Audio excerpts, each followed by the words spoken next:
Shabbat Shalom, everyone. I'd like to share with you some encouragement today.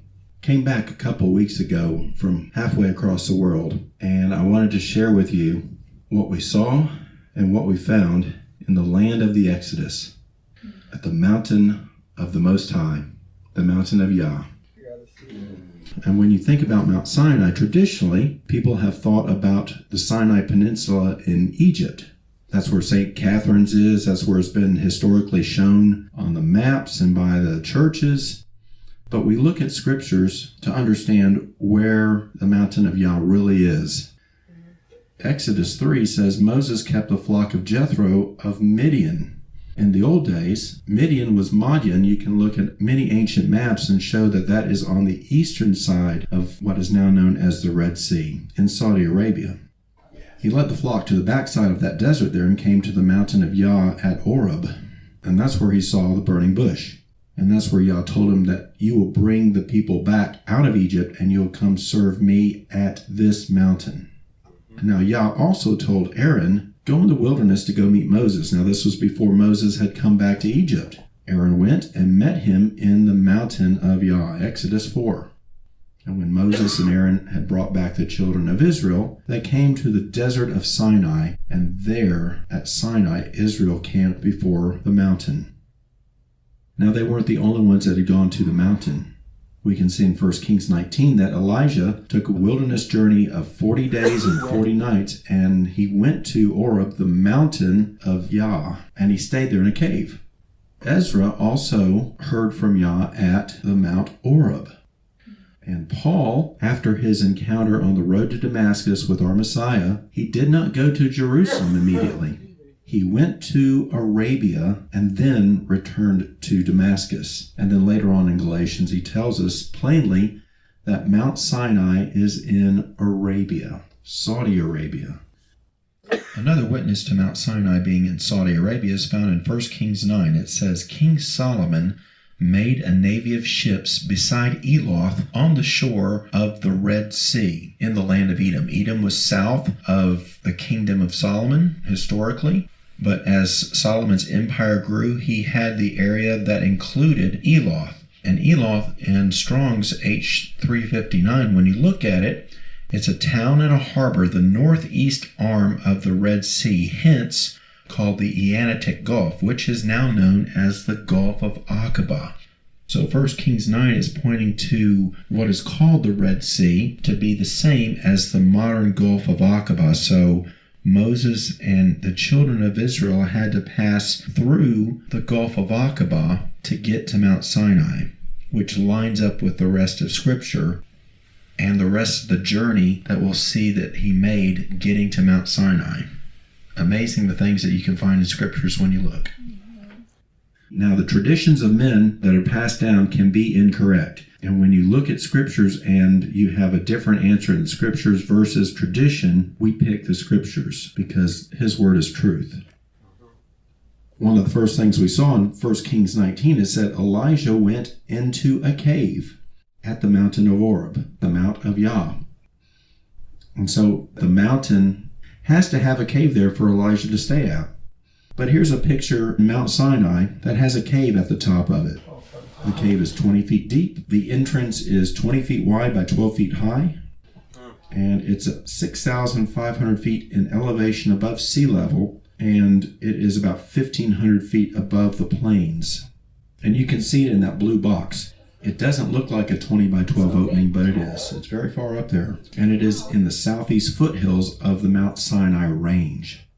I'll mention this too. All the pictures that you see in this presentation are the pictures I personally took, with the exception of about 2 or so. So we're going to take this journey of Moses. Let's see what the scriptures says throughout this journey. Moses fled from the face of Pharaoh and dwelt in the land of Midian, and he sat down by a well. Jethro, the priest of Midian, had 7 daughters. Moses helped the daughters water their flock. When the daughters told Jethro about it, he said, "Where is this man? Why did you leave him at the well? Go bring him back that he might eat bread with us." And Moses came back and ate. He was content to dwell with the man because he had no place to stay before that. And in the end, Jethro gave Moses Zipporah, his daughter. So there was a well in the land of Midian that Moses had watered the flocks at. And in the middle of the land of Midian in Saudi Arabia, there is a Saudi Arabian archaeological site. It has a fence around it and a front sign, and it said this is the entrance to the Well of Moses. On the right hand of this picture right here is a shot looking down into the Well of Moses. And the local Bedouin population have always pointed to this as the Well of Moses. Saudi Arabia has a sign that upholds that tradition. So we're just going to point out these physical remains that are found in Saudi Arabia and see how they all link together with each other and with the scriptures. About a half a mile away across the valley are some dwellings cut out on a rock face. And again, local tradition says that these dwellings used to be the caves of Jethro. And Shu'ab in Arabic is what we say is Jethro. Now again, you could say this is circumstantial evidence, tradition of the Bedouin population. We'll see. But we're going to take a look at all of these places and put them on a map. And on the left, the smaller map shows what region of Saudi Arabia we're looking at. The red box is the very northwest corner of Saudi Arabia that borders the Sinai Peninsula of Egypt, Israel, and Jordan. And it has a body of water on its western side that separates Saudi Arabia from Egypt that is now known as the Gulf of Aqaba. The right-hand map is what we'll be looking at most of the time, and any time that we put something new on this map, it's going to be in blue. So look for the blue for anything that we have just looked at. Now, the Caves of Jethro and the Well of Moses is located in the currently named town of Al-Bad.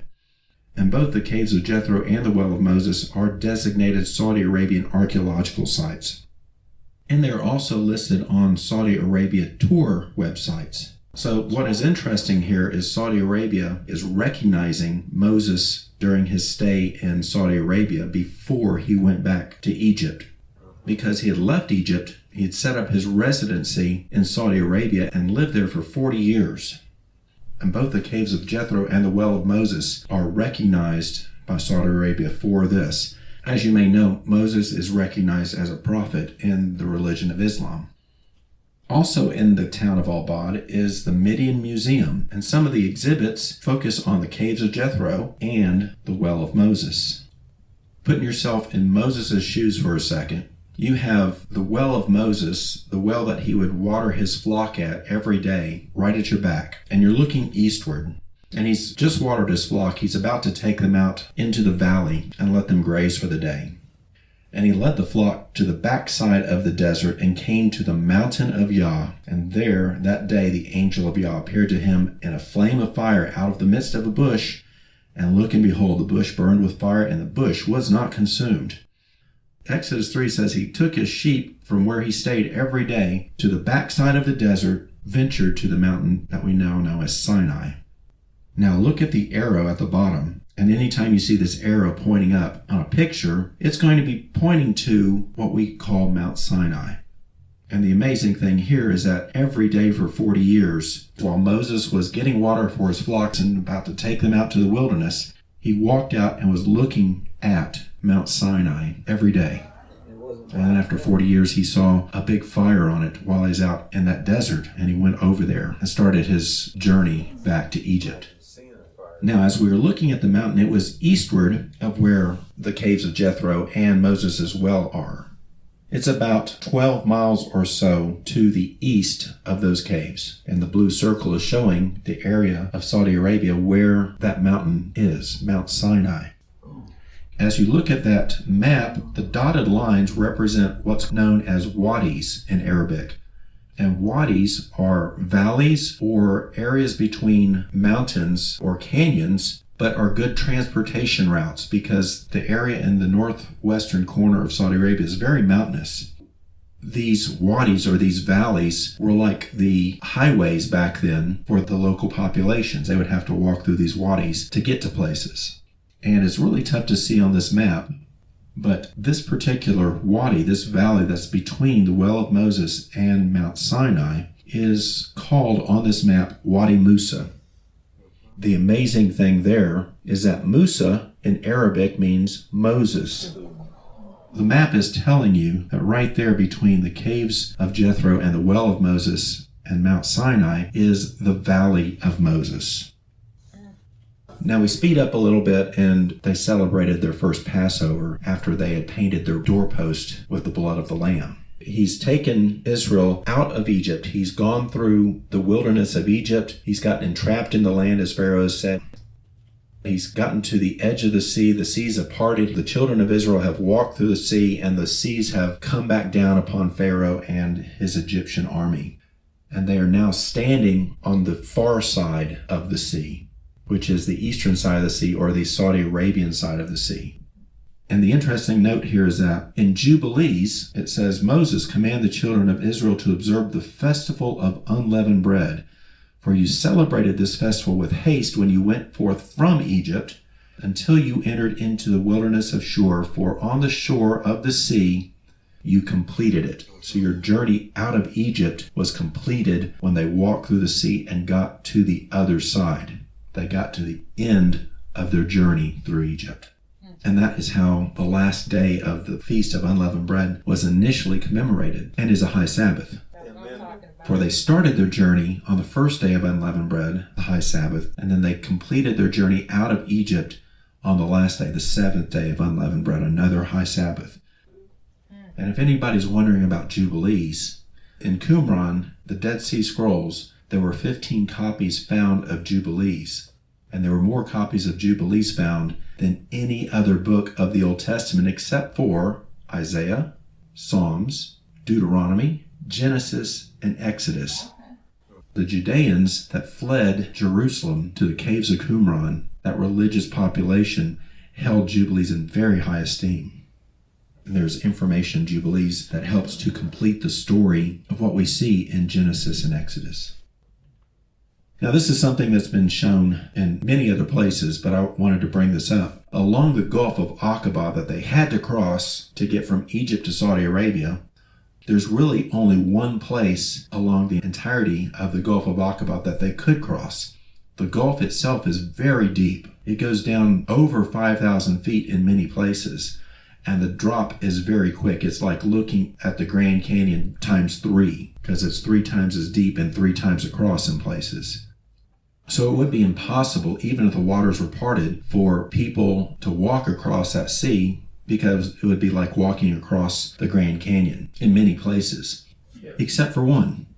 Right off of the beach of Nueva in Egypt, there happens to be a land bridge. And the land bridge traverses the entire width of the Gulf of Aqaba between the Egyptian side and the Saudi side.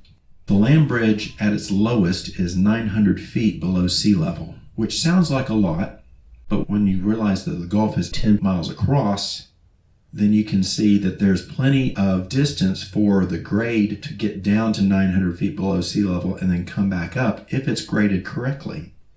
The pictures you're looking at are from bathymetric maps, which is the topology of the seafloor underneath the Gulf of Aqaba. And those lines show you at what point the next elevation is going down the seafloor. It shows you the relative elevation drops. And when you look at the land bridge between Nueva Beach in Egypt and the Saudi Arabian side, you can see those lines every single time, which tells you that there's a slope or a grade going down and then going back up. Now, if you look just north of Nueva Beach and just south of Nueva Beach, you can see the lines all come together. Now, each of those lines you're seeing is about 150 feet of elevation drop on the seafloor.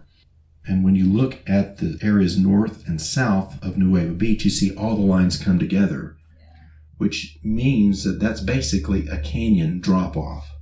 And if you took all the water out of the Gulf, it would look like the Grand Canyon right there. But at Nueva Beach, you'd see a slope down, and then on the other side, you see a slope up. And going from Nueva Beach to the bottom of the land bridge, it's a slope of about 5 to 8% grade going down. And then going back up to the Saudi side, it's a slope of about 10 to 12% grade, which is certainly manageable because the current government regulation for disability ramp is 8% grade.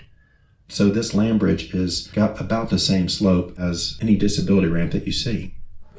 Some other researchers say that they crossed much further south at the Straits of Tiran. And they point to this because the seafloor is only 800 feet down, as opposed to 900 feet down at its lowest between Nueva Beach and Saudi Arabia. There's only one problem with that, because it's like that canyon. So you'd have a doozy of a first step to get down below sea level. As you may know, a biblical researcher named Ron Wyatt, back in the 80s, found many artifacts of uniquely shaped coral aligning the seabed floor along this land bridge, which in many cases looked like chariot axles, chariot wheels, horse hooves were found, and also coral that looked like human femurs and other things. Pretty strong evidence. And you can research Ron Wyatt for more information on that. So this is on the eastern shore of the Gulf of Aqaba, and we're looking due west, and so what you can see is the mountains of Egypt on the other side of the NC there, 10 miles across. And most people know this as the Red Sea in the Bible and the scriptures as the Red Sea. And I will try to say Red Sea for most people's sakes here today. But when you look at the actual Hebrew in the scrolls in the scriptures, it's a mistranslation. The Hebrew word always listed there in association with this sea is Yam Suf, which is Yam is sea and Suf is a Hebrew word. It should not be translated as red because there's actually another Hebrew word that's completely different than Suf that is always red, the color red in the scriptures, Adamani, which does not sound like Suf at all. And the amazing thing is that when you look at a modern translator of Hebrew for the word Suf, oh, and by the way, it's not reed, okay? That's a scholarly intent to throw the Exodus crossing up into the marshy area still in Egypt to take away any possibility of a miraculous parting of the sea. Okay, so just throw that away as something that the adversary has thrown in to confuse matters. Suf does not equal reed. But a modern translator will take the word Suf and say that it is the end, completion, final. On the shore of the sea, you completed it. When you think about it, getting to this sea and crossing the sea, getting to this shore was the end of their existence in slavery. They were now free once they left Egypt. And they were certainly free once the waves of the NC, the Red Sea, came crashing down on the Egyptians. It was the end of the Egyptians, too, as the destruction of the Egyptians. Thus, it is really named Yam Suf, End Sea, the end of slavery and the end of Egyptian dominance. But these are things that the adversary has led us away from, the truth. And we seek the truth. Right here we are standing on the shores of the Red Sea, the NC, looking directly west where Nuevo Beach is. We are looking over that land bridge, and we are standing where Israel came out of the sea on the Saudi Arabian side. It's beautiful water there. Going back to the map, the box up there is the crossing site for the children of Israel from Egypt at Nuevo Beach, going directly east over to Saudi Arabia, where they started their journey through the wilderness. The first place they got to in the wilderness was Marah, which was the place of bitter water that Moses turned sweet by throwing a tree into it and made the bitter water sweet. So far, no one has positively identified that site. But then the next place they went to was an oasis with 12 wells and 70 palm trees, a place called Elim, and they camped there by the waters. These pictures right here are from an oasis out in the middle of the wilderness, the middle of the desert there in Saudi Arabia, that has a whole bunch of mountains around it, but it's accessible by the wadis, has many palm trees, but more significantly than that, it has 12 wells. 12 exactly. The picture on the inset there is one of those wells. Now that is modern concrete that's been poured around the top of the well, but that is obviously a well. So the other amazing thing there is that, again, this is desert territory in Saudi Arabia. You can sort of imagine it's very arid, very dry. But at this oasis, even today, that picture shows where water is coming up out of the ground, out of the sand at that oasis spot. That's a natural spring head right there, and it's just starting to flow towards the sea. This is another picture of the oasis of Elim. This shows another portion of that oasis. It is a beautiful place and quite the postcard, isn't it? The only thing around besides the palm trees and the canyons and the mountains were some camels walking around. So looking at the map again shows where this oasis is, the oasis of Elim in Saudi Arabia. They had to walk from the crossing site and take one of the wadis, and there's a wadi that's you can take north or south of the mountain range, because once you get over to the Saudi Arabian side, plenty of beach area for the approximately 3 million people that were taking this Exodus journey. 600,000 men, right, plus the women, plus the children, plus the mixed multitude, plus cattle also. So you had a very large group of people and needed a large amount of room for those people when they walked or encamped.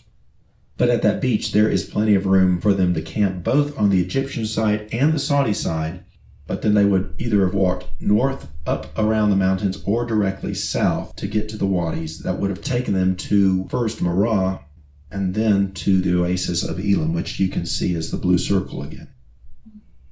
Elim is known as Tayyib al-Ism in Arabic, and again, this is another place that is designated on Saudi Arabian tourism websites.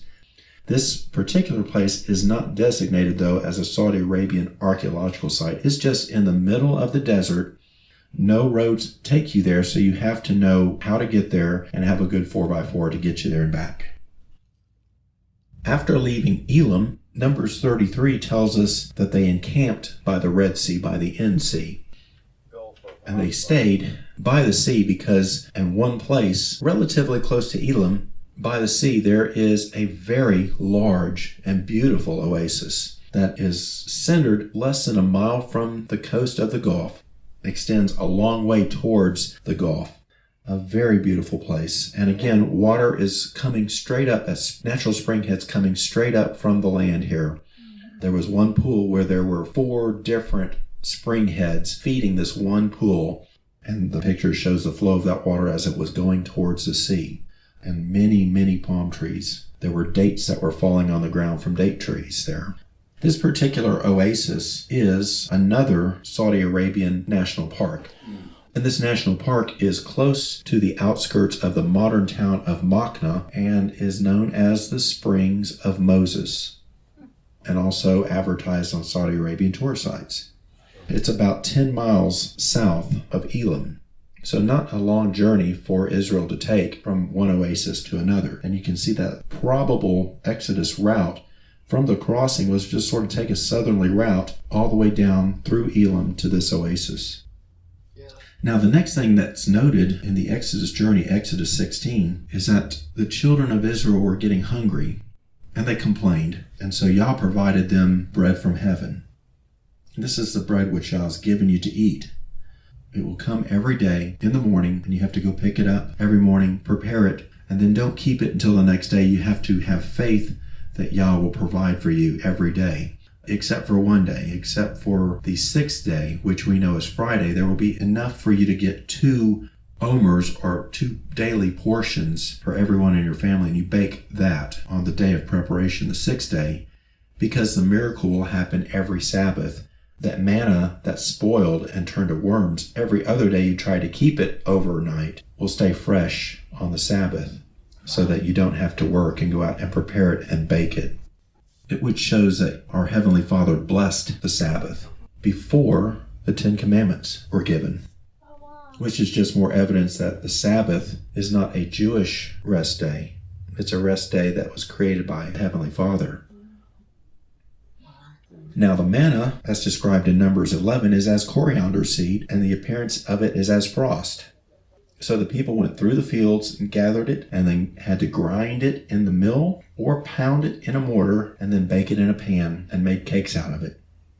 And that's how they ate their bread from heaven every day. And we're going to focus on that they had to pound the manna, which was like seeds, in mortars. And the amazing thing is that at one place in Saudi Arabia, at one of the foothills of Mount Sinai, there are many mortars. And we'll come back to this location here in a couple slides, but there are over a dozen mortars there in this one spot. And you can see on the bottom right, a mortar with what looks like a pestle. That was also found there.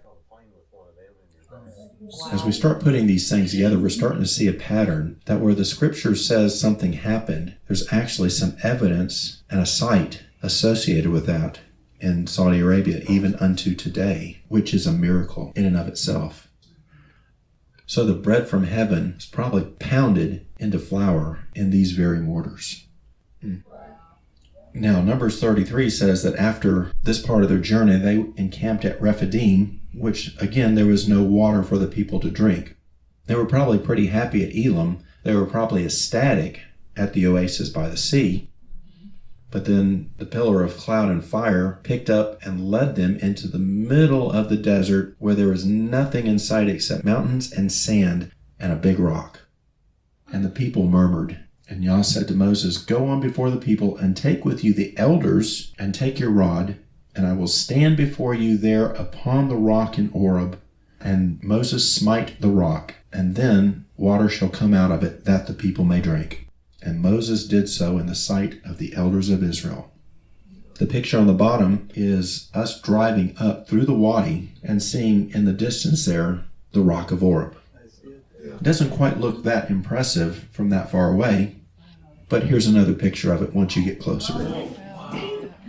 That is the rock of Horeb right there.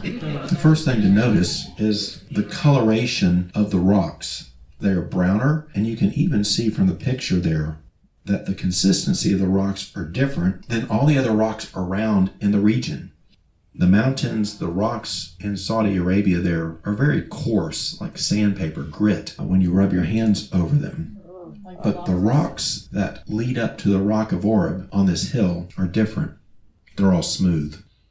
It looks like they've been smoothed by a large amount of water that's flowed over them, which is exactly what would happen. You had water gushing out of this great big rock and flowing down this hill so that people could drink out of it. The rock is split all the way from the top to the bottom. We climbed all the way up that hill to get to the base of that rock from the backside. So the backside there on the left, you can see the wadi that we drove up to get to the rock of Horeb. Again, a huge wadi, enough room obviously for 3 million people to walk up.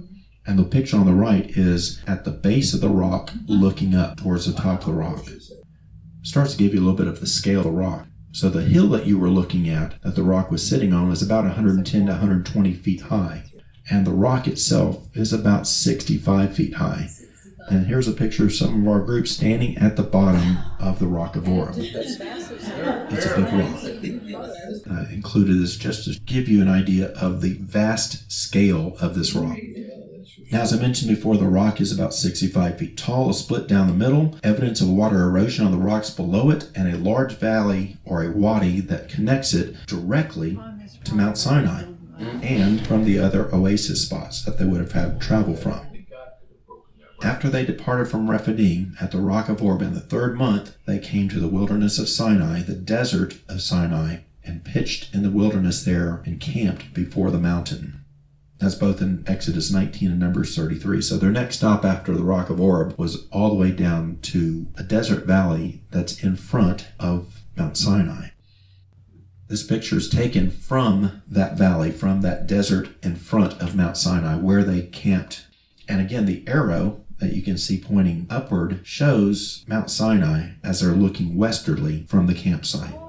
This is a very large campsite there and gives them an amazing view of Mount Sinai. This picture was taken from a vantage point that I climbed up to on Mount Sinai about 200 feet up. And it's looking directly east off the base of the mountain. And that blue line indicates where the campsite was, and it's just over those small ridges.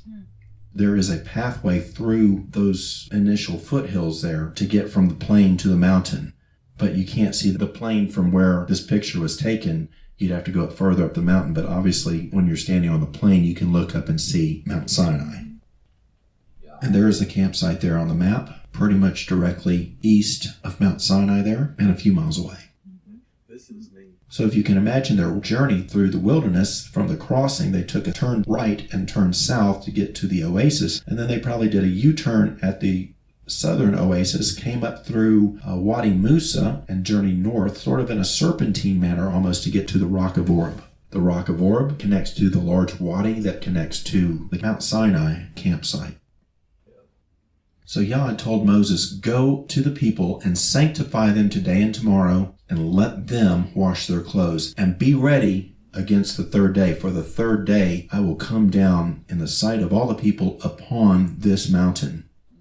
And Moses, you need to set boundaries for the people round about the mountain, saying, "Beware, don't come up to the mountain or touch the border of it, don't touch the foothills of it. Whosoever touches this mountain shall surely be put to death. If any hand touches it, he shall surely be stoned or shot through. Whether it's beast or man, it will not live. But when the trumpet sounds long, then all should come up to the mountain. So Moses was told to put up warning signs to let people know to beware, don't go any further, don't touch the mountain. And very close to the initial foothills of Mount Sinai, there's a petroglyph that we saw.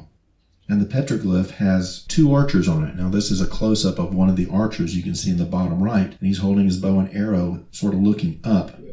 And this very well could be one of the petroglyphs of the borders of the bounds that Moses was told to put around the mountain so the people would not venture too close to the mountain. And this is not the only petroglyph area that the archers have been found at the border of the mountain. There are at least 2 more that have been found to date. This is the only one that we got to see during our time there, but there are at least 2 more known. And going back up to the vantage point, 200 feet up or so on the mountain, you can see where that archer petroglyph rock face is. Very, very close to the very beginning of the foothill of the Mount Sinai range. And he told the people that on the 3rd day he'll come down to the mountain. And it came to pass on the 3rd day in the mountain that there were thunders and lightnings and a thick cloud upon the mountain, and the voice of the trumpet exceeding loud, so that the people that were in the camp trembled. And the camp was a couple miles away from the beginning of the foothill of the mountain, and there's still some miles to go to get to the top of the mountain. This was a very awesome sight and a very loud sound to scare the people of Israel from that far away. And Yah descended upon the mountain in fire, and the smoke thereof ascended as the smoke of a furnace, and the whole mountain quaked greatly. And in Judges 5, it also says the mountains melted from before Yah, even that Sinai. A second witness of the awesome spectacle that the children of Israel saw from miles away that day and were still scared for their lives. Now the mountain peak that we keep putting the arrows pointing to is known as Jabal Machlah.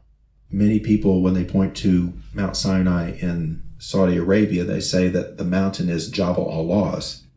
But that mountain is actually about 4 miles north of this mountain peak and is much different.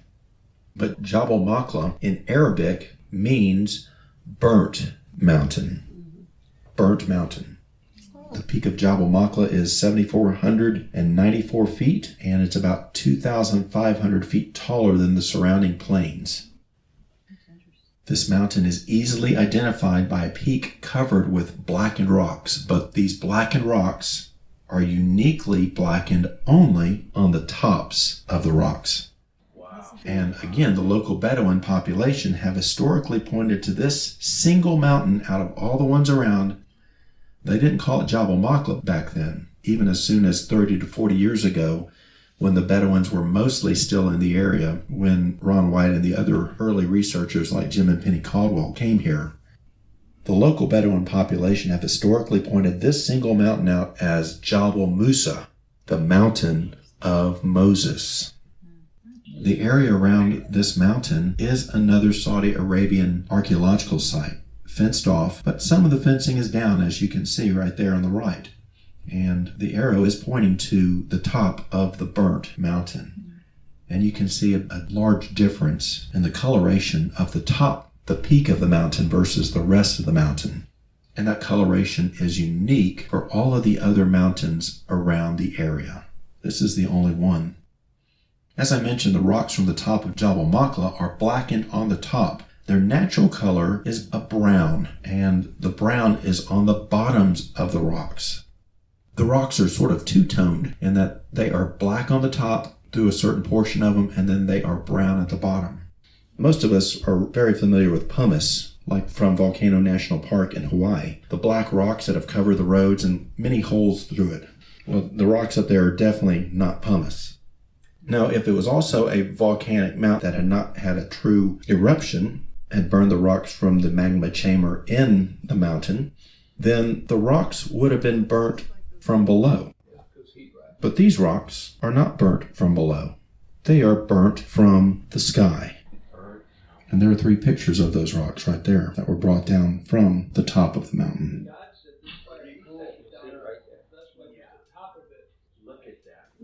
Going along in Exodus 24, Moses had gone up into the furnace of the fire and spent time with the Almighty there. And he wrote all the words of Yah. And he rose up early in the morning and built an altar underneath that mountain. And they offered burnt offerings and sacrificed peace offerings of oxen unto Yah. Moses took half the blood and sprinkled it on the altar.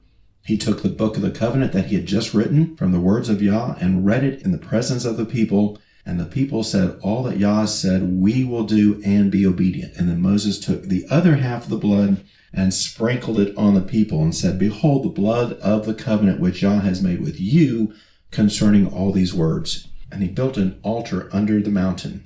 This is the beginning of the covenant with the children of Israel at Mount Sinai.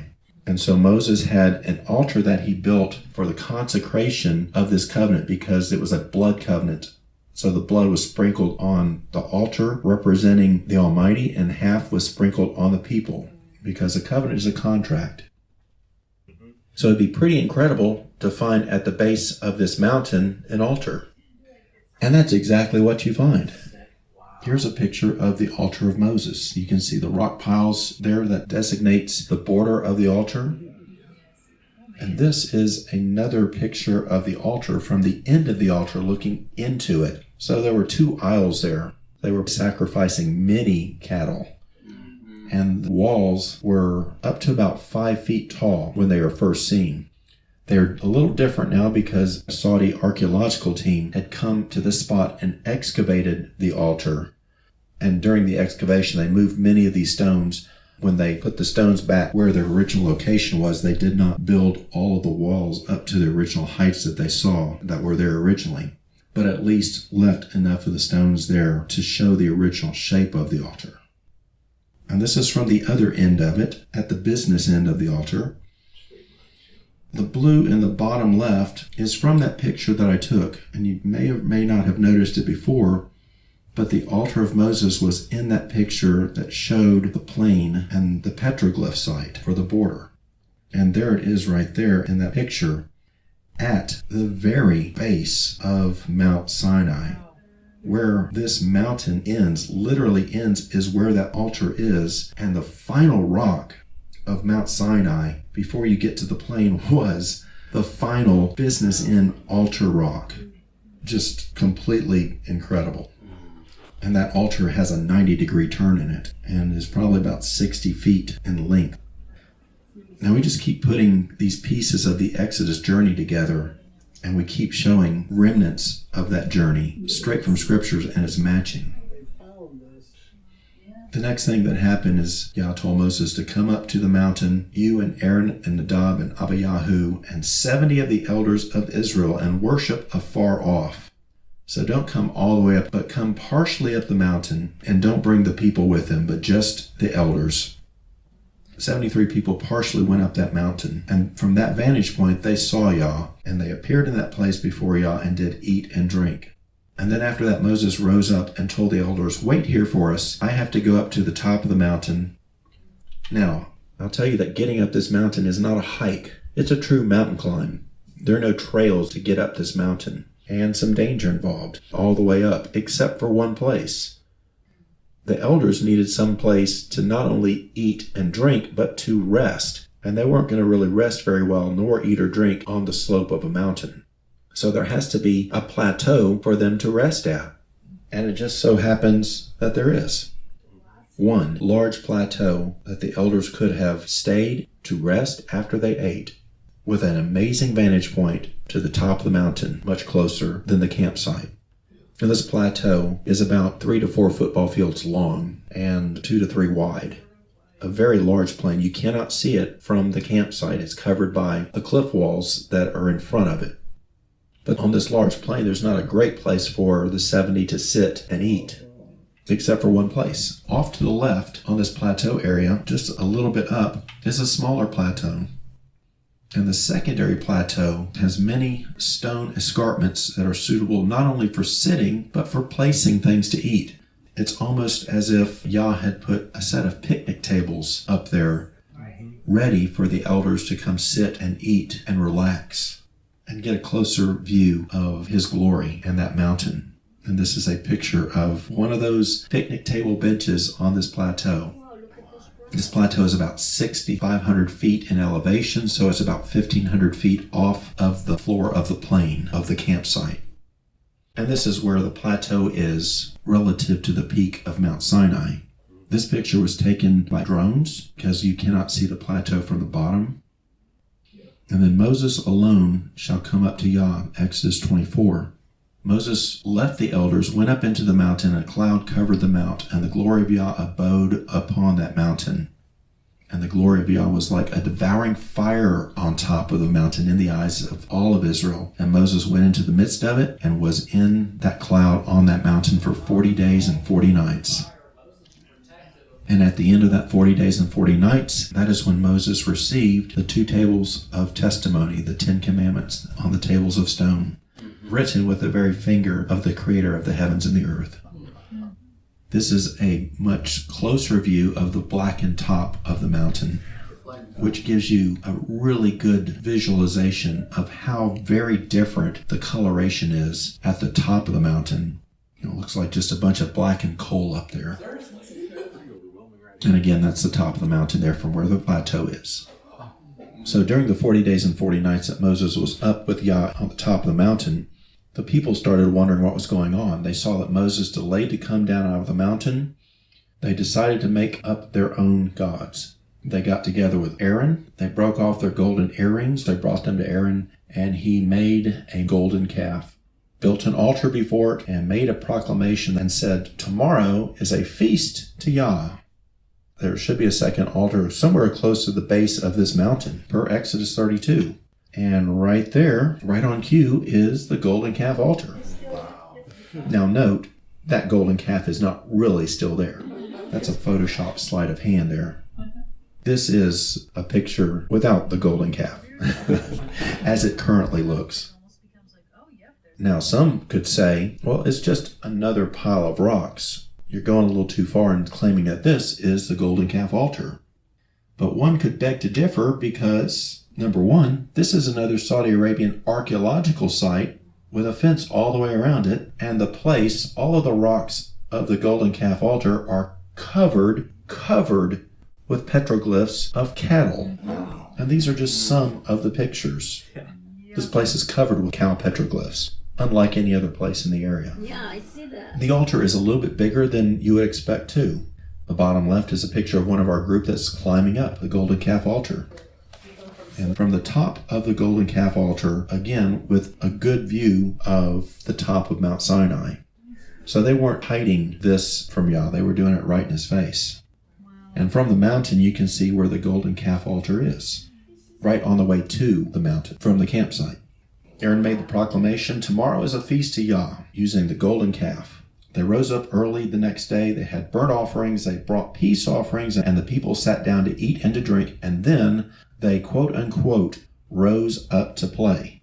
And Yah said unto Moses, "Go, get down, for your people, which you brought out of the land of Egypt, they have corrupted themselves." So Aaron and the children of Israel decided to make an idol and have a celebration to Yah on a different day than what he had commanded them to do already. And so what was his reaction? He didn't think it was all that good. He said, "Now, Moses, leave me alone, that my wrath may wax hot against them, and that I may consume them. Moses, get out of my way. I'm going to kill them all, and I'm going to start over with you." Our Creator has told us how he wants to be worshipped. And if we go outside of the ways that he's told us to worship, he really doesn't appreciate it all that much. And so there should be some introspection there for all of us to look to him, because we're supposed to love him with all our heart, mind, soul, and strength. And that includes worshiping him how he asks us to worship him and when he asks us to worship him. So the reaction to this, when Moses got down, Moses stood at the gate of the camp and said, "Who is on Yah's side? Let him come to me." And the end result of this is that the sons of Levi got their swords and went through the camp and started slaying the people that were celebrating with this golden calf altar false feast. And the sons of Levi did as Moses spoke to them, and there fell of the people in that day 3,000 men. So Yah was merciful because Moses begged for the lives of his nation, and Yah agreed to spare them for his name's sake.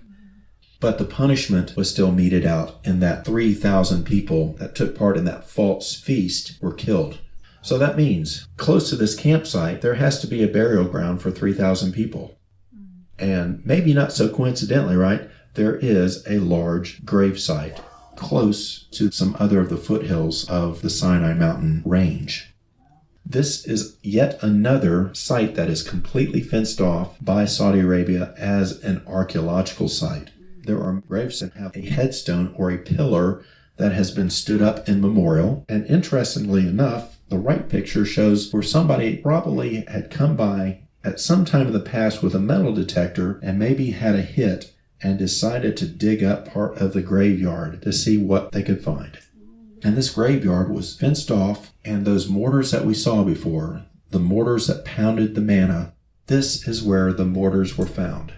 And again, there were over a dozen of them, scattered along the stones and the pillars for the grave sites of the 3,000 that were slain. Now, maybe you would ask, why would the mortars be at a grave site? I've also been asked, did you bring a mortar home? The answer is no. Those mortars are close to 2 feet in length each, a foot to a foot and a half wide, and 6 to 8 inches deep of rock. Think about trying to put that in a suitcase and getting through the airports. That's not going to work, and the suitcase would probably fall apart. But again, why would those mortars be at the gravesite? Well, just think about the weight. You have a whole nation traveling through this wilderness area. They don't know when they're going to move. They have all their life belongings with them. If they're lucky, they can put it on a few cattle or a donkey. And maybe they have a cart, but maybe they're just dragging it along behind them. So all of their life possessions, their tent, their mortars, anything else that they had, their pots, had to go with them when they moved. And so each family would have already had their own mortar for pounding the manna to make their bread. And if 3,000 men just died, possibly up to 3,000 family units are now gone. If it was me traveling and I already had a perfectly good mortar, I was not going to take a backup mortar with me when we packed up and moved, right? One mortar on my back is enough. And so the mortars for the ones that were killed were left with the ones that were slain. Wow. More fallout from the golden calf altar celebration. When he came down and saw the calf and the dancing, Moses was also very angry. He took the golden calf which they had made, burned it in the fire, ground it into powder, and then threw the dust into the water, and then made the children of Israel drink it. And Deuteronomy 9 speaks a little bit more about this. Moses told the children then, I took your sin, the calf which you had made, and burned it with fire, and stamped it, and ground it very small, even until it was small as dust. And I cast that dust thereof into the brook that descended out of the mountain. So there was a brook that flowed from the mountain. If there was really water flowing from the mountain, can we find some evidence for where that water flowed? And the answer is, yes, we can. There is a brook bed at the base of the mountain. This picture was taken while I'm standing in the brook bed looking at the mountain. Now, the bed itself is 10 to 20 feet down from the rest of the plain. It's like a mini valley cut into this plain. Just like the rocks underneath the rock of Oreb, they're worn and smooth from massive amounts of water that have flowed over them. Very, very different from all the other rocks around. And a second picture showing the smoothness of the rocks and the cuts in the rocks that show more evidence of the water erosion. Going back to the mountain picture looking east, the blue is the approximation of where the brook bed is as best I could draw it freehand. And the lake bed, there was actually a lake in front of the mountain too, and that lake bed is 30 to 40 feet deep. So the brook bed was 10 to 20 feet deep. The lake bed that it flowed into is 30 to 40 feet deep. There was plenty of water for Israel to drink at Mount Sinai. Going back to the drone picture, you can easily see on the left the bed of the brook as it meandered down from Mount Sinai. And Yah spoke unto Moses, saying, Speak unto the children of Israel, that they bring me an offering of every man that gives it willingly with his heart, you shall take it. You shall take of them gold and silver and brass, and let them make me a sanctuary, that I may dwell among them. According to everything I showed you, Moses, after the pattern of the heavenly tabernacle, and the pattern of all the instruments thereof, even though you shall make it. And see, I've called by the name Bezaleel, and I've filled him with the spirit of Yah, and wisdom and understanding and knowledge, and in all manner of workmanship to devise cunning works, to work in gold and in silver and in brass, and cutting of stones to set them, and all manner of workmanship. They were going to build the tabernacle. Now let me stop right there. We've shown all of the evidence of this Exodus journey all the way from the shores of the NC, the Red Sea, all the way to Mount Sinai. In over 40 years of exploration and research, these things have all been found over those 40 years and known. But we get to this point of the making of the tabernacle and we've stopped. If you're making a tabernacle and you're making it in gold and silver and brass, you basically have to have a metalworks area. You have to have a furnace. You have to have forms. You have to have ways to heat the metals, cool the metals, form the metals, pound the metals for all different shapes, forms, and sizes. And this has been one of those places where scoffers can point to this place and say, these are all coincidences because you don't have the metalworks area also. And to cut to the chase, on this day, December 15th, 2022, our group, as we're out driving and looking around, saw a unique pile of rocks, and we went over and looked at them. And it turns out that as we did that, we discovered the metalworks area that made the Tabernacle of Moses. Wow. The left-hand picture shows the furnace, which is about 15 to 20 feet across and about 5 feet high. And very close to it, not more than 30 feet away from it, on the ground, cut into the rock of the ground, is a stone slab form. That's the right-hand picture. That was a God stumble. That stone slab form, it looks very similar to the ones that they have found in Armenia. And what was probably done with these was those would be like holders for the ceramic form. To make something in gold with precise decorations such as pomegranates, you can't do that with stone. You cannot be that precise, but you can with clay. And so you mold the clay to the form that you need. You fire the clay in the kiln, in the furnace, and it turns to ceramic. The ceramic is heat resistant enough to hold molten metals such as gold and silver. You melt your gold and silver over the furnace there with a fire that's stoked on the inside of it because that is hollow. You bring the gold over and you pour it into the ceramic form that has been placed inside these cutouts. And then when the metal cools, you chip away the ceramic, and thus you have your metal product, your pomegranate or your metal hook or whatever you needed to make. And that's how metal was formed back in those days. This is another picture of the form. You can see how big it was with the boots that are standing by it. Another picture of the metalworks area that shows the furnace, the kiln area, and the stone form. The one on the right is a picture into the middle of that furnace. Some of the rocks have fallen. As you can see, part of the furnace that from the front there sort of crumbled in. It is very possible with the layout of the furnace, they would probably be able to regulate the oxygen flow into the furnace to get the temperature of the fire hot enough so it could melt gold and silver and keep it at that temperature. And if you look on the inside of that furnace, could not get the resolution of the picture into that dark area even with the flash. But the bottom of that furnace was not a stone floor like the rest of this area that we were standing on, and it wasn't sand. It looked like ash.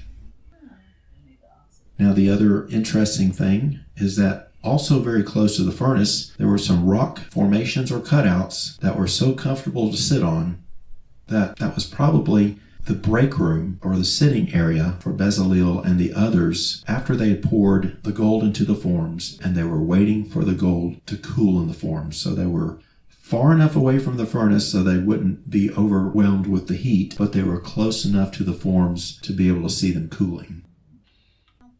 Has never been found until now. And I can tell you it's very, very humbling to be able to say that I was there as we discovered this very site. for the scholars that scoff, the people that don't believe, that once said that there was a hole in the evidence chain for the Exodus journey to Mount Sinai.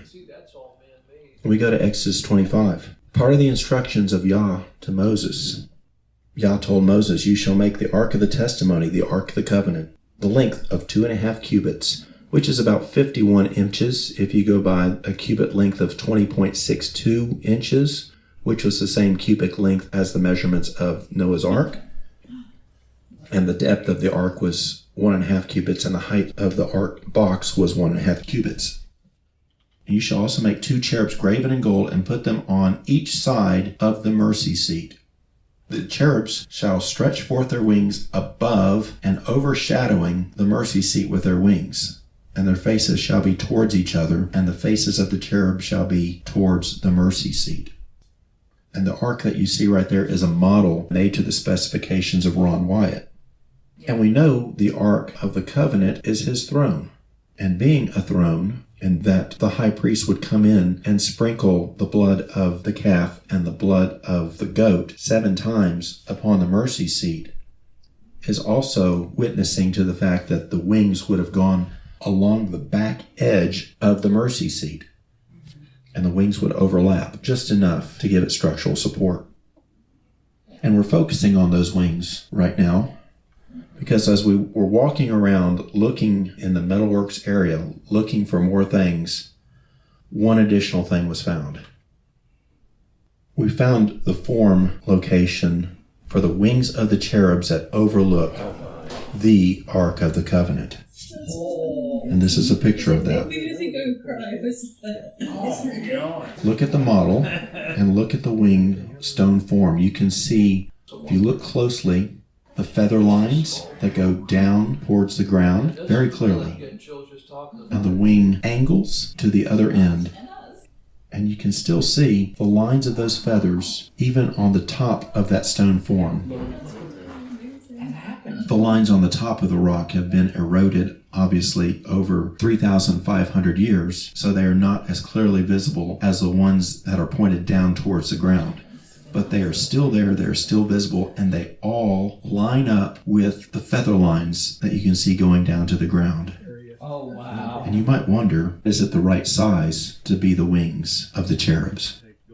As we mentioned, the width or the length of the Ark of the Covenant was 2.5 cubits, 51.5 inches across. So for each wing to cover half of the mercy seat, and given the angle that it would lift up at, plus overlaps at the wing tips, and to account for where it would have to extend beyond the mercy seat to attach to the cherub's shoulders, each wing would have to be about 36 inches to span half of the ark's width. And if you look at the boot that's right by the cherub wing stone form, the boot is right about 1 foot long. So it's clearly visible that that stone form is right at 3 feet, give or take a few inches, which is exactly the size that it has to be the golden wing of the golden cherub over the golden mercy seat of the Ark of the Covenant. That was discovered December 15th, 2022. Why isn't this a bigger event? So why did Yah allow us to find this? A couple weeks ago. Why has Mount Sinai been found 40 years before? I mean, the world is caught up in What about Noah's Ark? chaos. This is just more proof that God. Why did he allow us to find this? Well, if you're awake, if you're watching anything in the world right now, if you have eyes to see, if you read the scriptures and the prophecies, you know these are the latter days. I believe we're in the end. You can see everything coming to a head, but many people can't. And some people can see it, but they're like Thomas when Messiah was there in front of him and he doubted. And Thomas had to put his fingers into the holes in our Savior's wrists and his feet and his side to believe. He needed solid evidence so he would believe. I'm sure there might be a lot of people that And the reason why we're finding these things is that it is time Father is putting them out in front of the world as his final evidence, saying that my word is truth. These are not fairy tales. what's in there is real. The most astounding stories that you've read, they're all real. Proving these to you if you'll open your eyes and just look for them and look at them. And then if you believe those stories, you'll understand that the prophecies are real. Yep. The things that are happening is really happening the way he said it was going to happen. And things are coming to a head soon. And you've got to get your eternal destiny in order. And you've got to get yourselves ready, just as the children of Israel had to get themselves ready as he was coming down to the mountain on the third day. Our Savior is coming down soon. And we have to be ready to meet him. That's a good point. It's evidence just like Noah's Ark. And Sodom and Gomorrah, discovered by Ron White in 1989. The Pool of Siloam, the Scent Pool, which was found during Jerusalem water infrastructure excavations in the year 2004. And of course, the Garden Tomb, which was uncovered all the way back in 1867. And all of these things and all these places match perfectly with the scriptures, the way the scripture says, where they're supposed to be, what they're supposed to look like. It's all there. And he's putting these out there for you if you're doubting Thomas and you just need a little bit extra for you to understand his word is truth. He's coming back. He's coming back soon, and you have to get ready for him the way he wants you to be when he shows up. And for all of the things that he allowed us to see there, and for the things that he allowed us to find and show you today, I give all the glory to Yahweh and his Son, our Messiah, Yahusha, Amen. that this may be used to encourage you and to strengthen you so that we may joyfully endure through these times, and that it might reach someone and open their eyes to the truth that everything in the scriptures is real and eternity is real, and it's waiting for those that heed his call. And that is the summary and the purpose of everything you saw around the mountain of Yah. Thank you, everyone. Be blessed. Yeah, well, Thank you, brother. yeah. To the So- best of your knowledge, you 3 or 4 guys that were there are the first ones to reveal this, Yes. find this. It's Yeah. Humbly speaking, I mean, Yes. yes.